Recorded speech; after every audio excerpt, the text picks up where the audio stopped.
संपूर्ण नाशिक जिल्ह्यामध्ये बरेचशा अनेक शेतकऱ्यांनी या ठिकाणी आमच्याकडे तक्रार दाखल केली।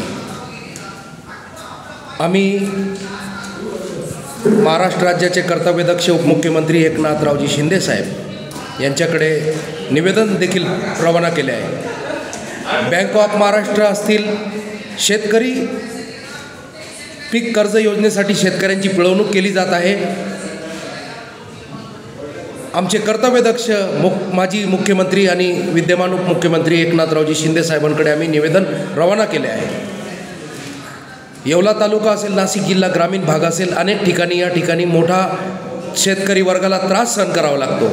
शेतकरी पीक विमा योजना, पीक कर्ज योजनेअंतर्गत महाराष्ट्र शासनाने देखील लक्ष केंद्रित करून महाराष्ट्र राज्याचे सहकार मंत्र्यांनी देखील त्यांना आदेश पारित करावे आणि शासन निर्णयाप्रमाणे या सर्व शेतकरी शेतमजुरांना जी पिळवणूक केली जात आहे, अन्याय केला जात आहे, त्या बँकेवाल्यांना तात्काळपणे असा एक इशारा द्यावा।